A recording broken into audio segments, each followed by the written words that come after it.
and welcome to XSTEM All Access. I am Erin Winick Anthony, and I'm excited to be a part of this series showcasing some of the coolest minds in STEM. In this series, we'll dive deep into the diverse world of STEM careers and the individuals leading the way in science, technology, engineering, and math.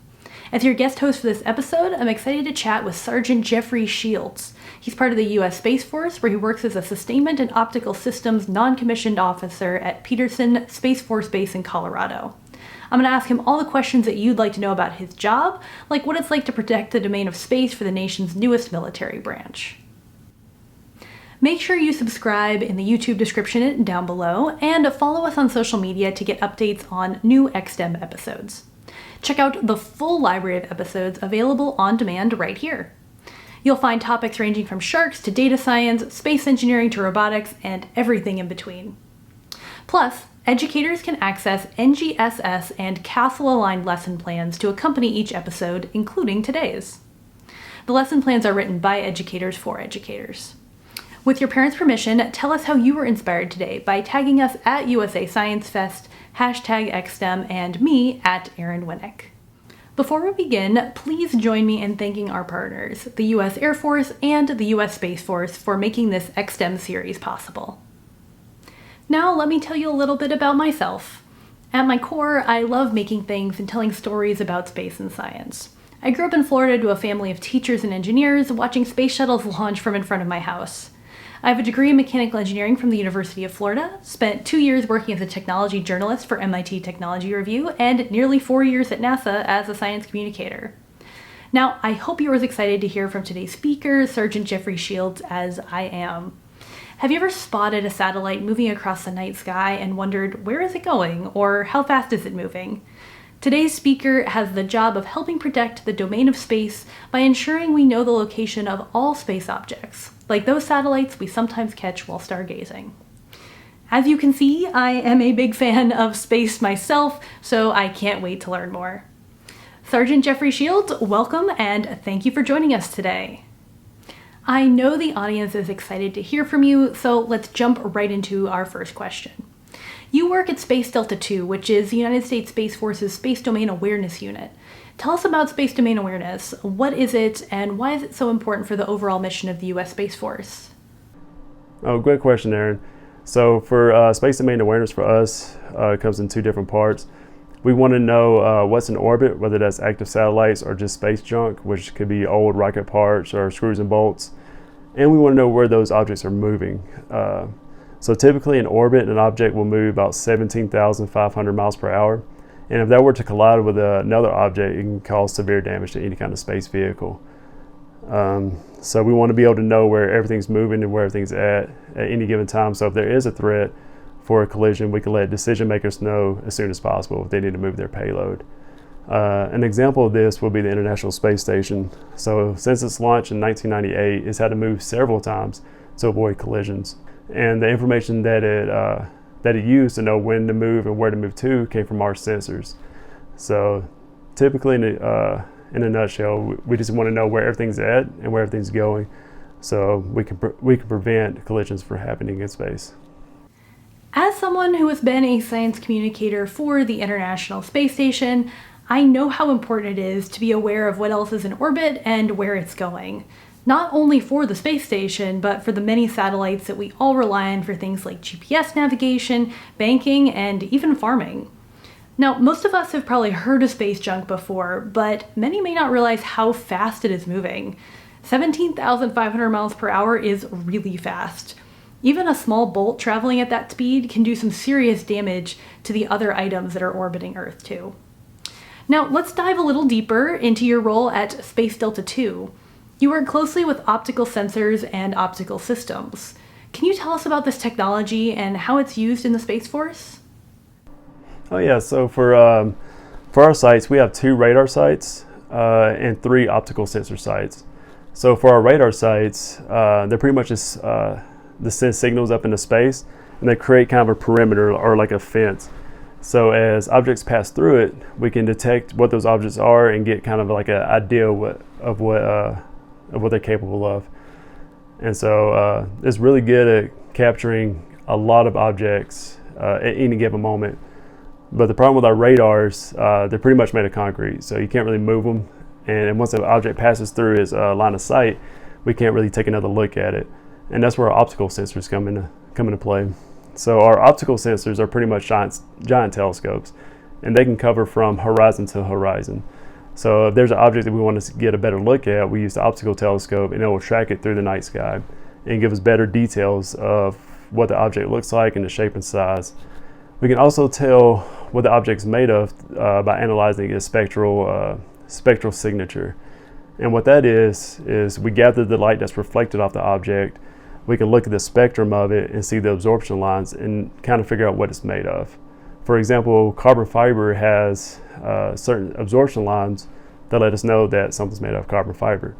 So, and by knowing what the object's made of gives us clues of what they do and how long they're meant to stay in orbit. And this gives us clues to knowing the capabilities of these satellites, which is important for us because we want to know what everybody's capabilities are, so that way we can defend a space domain if we need to. How cool is it that you're able to locate, track, and identify objects in space from right here on Earth? From here on the ground, satellites in space can seem so far away, but it's really cool to see how we can watch items in space so closely. I know I've gone out at night to see the International Space Station flying over, and have seen it with my own naked eyes. So it's pretty awesome to be able to think of what we can do with all of these instruments too. Pretty awesome. Now, you began your military career in the U.S. Air Force. Can you share more about your path into the Air Force and eventually into the newest branch of our military, the Space Force? Yeah, so I joined the Air Force in 2012, mainly for the college benefits, as paying for college was quite a challenge for me. So since the military was going to pay for it, I decided that was a pretty good opportunity. But I joined as a radio frequency transmission systems technician. And what that pretty much means is that any device that uses radio frequencies, I can work on it. Whether it's handheld radios, Wi-Fi routers, SATCOM terminals, I was qualified to operate and maintain it. And so when the Space Force stood up, they asked people in my career field if we were willing to join, mainly because the satellite communications use a lot of radio frequencies to communicate, either through ground link or ground terminal to satellite or satellite to other satellites, which is cross-linking. So far, it's been a very exciting experience because we're kind of learning as we go. But yeah, I've enjoyed the decision to join the Space Force. I'm so glad that you mentioned college benefits. For the students out there who might think college is out of reach financially, there are so many resources to help cover that cost. And joining the Air Force is one of the ways to help achieve the dream of getting an education and making an impact in the world. For me, getting involved with organizations like the Society of Women Engineers and applying to their scholarships was key to affording my education. Speaking of making an impact, much of your career in the Air Force and Space Force has been within the area of communications, including radio transmission systems and satellites. Why are communication systems vital to the U.S. military, and how do these technologies impact the general public? Oh yeah, so wireless communications come a long way in a relatively short amount of time. For both military and civilian side. And one of our biggest capabilities that have developed over the recent years is GPS, which stands for Global Positioning Systems. And so what they do is a constellation of satellites that gives us real-time geolocation information. And back in the day, we used to have to use these oversized maps or have to print out 10 pages from a website to give us directions to wherever we wanted to go. But now we have devices that have GPS capabilities built into them that you can use to give you real-time directions. And so for the military, we use GPS for a lot of different things. We use GPS guided munitions for our targets, and because of that, they become hyper accurate. We also use GPS timing for our data centers because we need that timing to condition our a data signal so it can go to one place or another. The drones that we use to scout up ahead for unknown territory is also GPS guided. And so for these capabilities, the use of GPS and protecting these satellites in our space domain is a big reason why we have the Space Force, and it also gives us a huge advantage tactical wise against our adversaries. Super cool that the same technology that we all rely on every day to get around is utilized by the Space Force to protect space. Now, education is important for all careers, but specialized training is critical for the technical work required in many STEM jobs. Tell us about the education and training opportunities that you've had access to in the Air Force and Space Force. How have they led to new job opportunities, and where do you see your career headed in the future? So the military by itself has a pretty good college program. For example, right now, I'm pursuing a bachelor's degree and don't have to pay anything out of pocket. As far as technical certificates go, we're actually encouraged to pursue them, especially if they're related to our career field. For example, I'm in radio, but as the radio evolved, we're using more internet-based radio systems, which means I need to be more cyber-focused, especially in cybersecurity. And because of that, the Space Force paid for me to get Security Plus certified, which is a cybersecurity certification that's highly sought after. And there's also other certificates you can get, like fiber optics. I can learn how to cut and run fiber optic cable, and the list goes on. But pretty much these certifications transfer really well to the civilian sector for when I do end up retiring. There's also another program that the Space Force is doing that's pretty exciting, and that's the Supercoder program. It's a 6-month program, and they teach you how to web develop. So you'll spend 3 months in a classroom setting just learning how to do coding like JavaScript and stuff like that. And then the last 3 months on the back end, you actually get to go to a software factory and get real-world experience developing web applications.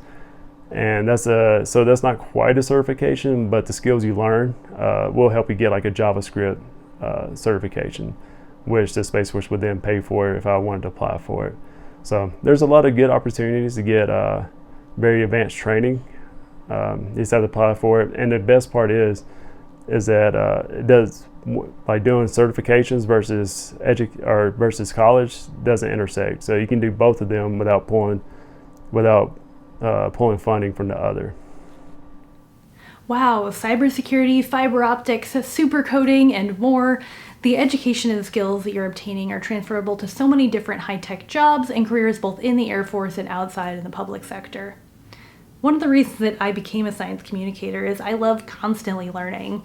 Every day I get to deep dive into a completely new area of science and technology, so it's awesome you found another career path to continue to gain knowledge and skills. We all encounter roadblocks or obstacles from time to time. Have you faced any obstacles on your STEM career journey? And if so, how did you overcome these, and what influence did they have on you? Oh, yeah, so the military life can be tough at times. I mean, life in general can be tough at times. But for me specifically, so I started off in radio, which is a good career field. It's fun, but it's not something I could really see myself doing on the outside once I retired from the military. So I felt a little stuck in that aspect. Luckily for me, that once I let my leadership know that I kind of wanted to change directions in my career, they helped me a lot, and that's pretty much why I got my cybersecurity certification and moving more towards coding. And so they helped me out a lot. And then second, the military, we're lucky that we have a lot of mental health resources. And so I was able to talk to people, mental health professionals, when I felt stuck and I felt like I was kind of down about stuff, about moving forward in my future. And so that helped out a lot too. And then the military preaches to us, like, it doesn't have to be an emergency for you to talk to a mental health physician or mental health professional. If you feel any kind of way, stressors or financial issues or any kind of stresses that you're feeling, you can go talk to them at any time.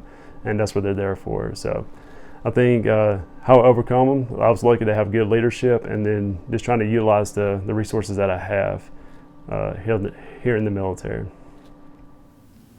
Staying on top of our mental health is so important, just like our physical health. It's great to hear that the Air Force offers these resources and encourages you to utilize them. Sgt. Shields, tell us something about your job or about something that you like to do in your free time that might surprise people. Oh, yeah, so what's really cool about my job is, we get to work with some of the best minds in the world with some of our engineering problems. So for our optical sensors, for example, we have very, very sensitive cameras that use a lot of power to get these detailed images. And as it turns out, the best place to look at objects in orbit is in tropical environments. And so for our sensors, we have to keep the camera lens cool, actually at a negative 50 degrees Fahrenheit. And so in those type of environments, that can become a problem quickly because these cameras overheat very, very fast. So there are times where we have to talk to engineers to try to figure out solutions to handle these problems. And just being able to listen to them talk to each other is a pretty cool experience. And it's also kind of cool that when we see an event or something might be tracking here, you might be able to go home and see it on the news. A good example of that is when the ASAT rocket was launched by Russia and it blew up a satellite. That was big for our unit because we had to track all the different pieces that was created because of that collision. And so being able to work hard to try to track those objects and then come home and kind of see them on the news is a pretty cool experience. Personally, something about me is I love to read and write, and also love playing video games. And so I feel like the military has given me the skills necessary to kind of achieve my dream job once I get out. When I finally retire, I want to develop video games, and the military has paid for me to go to college to learn how to learn creative writing, and they're teaching me how to code, which makes me more marketable in that career field. Creative writing, that is surprising but really awesome. Having that balance between our personal interests and our work is so important, and finding where they can intersect is really rewarding. I've loved finding opportunities to combine my hobbies of sewing and fashion and science when possible, creating engineering-inspired jewelry and space-inspired clothes. Okay, before we sign off, can you give the students one takeaway thought to leave them with? For me, a takeaway thought, and in keeping the spirit of STEM, is always try to look for ways to improve something. Whether you're developing code or working on a robot or whatever, there's always usually something that you can improve that will kind of set you apart from your peers. And that works for your professional career and your personal career. For me, I'm starting to find a passion in cybersecurity and coding, and I wouldn't have known that if I wouldn't have kept looking. What can I be better at? Where can I find more enjoyment at? Sometimes passions are hard to find, but if you're not looking for it, you might not ever find it. What great advice to end our conversation on. Never stop looking for your passions. It's true that sometimes they are found in unexpected places. Sgt Shields, thank you so much for joining us today. No, thank you, Erin. It was a pleasure being here. It was a true pleasure to hear about your career and the many opportunities that you have ahead in the future. Speaking of cool jobs in the Air Force and Space Force, let's watch this brief video to see some more.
Make sure you check out the Air Force and Space Force online and follow them on social media to keep up with all the amazing things that they're doing. And thank you for tuning in today. Make sure to subscribe to the YouTube channel in the description down below, and follow us on social media to get updates about new episodes. You won't want to miss any of them. Plus, you'll get access to fun weekly content for students and teachers, such as STEM facts for students, classroom tips for teachers, and so much more. And don't forget to check out the full library of episodes available on demand right here. Each one has an NGSS and CASEL aligned lesson plan for teachers to use in the classroom. And with your parents' permission, tell us how you were inspired today by tagging us at USA Science Fest, #XSTEM, and me at Erin Winick. And keep up with me through my website and social media here. I love sharing fun space and science videos, as well as all the maker and engineering projects that I'm working on. And I'll keep you all in the loop with other fun ways to engage with the science community. I had a blast being your host today, but don't sign off just yet. You'll want to stick around through the end of this video for a fun trivia game that you can do in the classroom or at home. Have fun and good luck.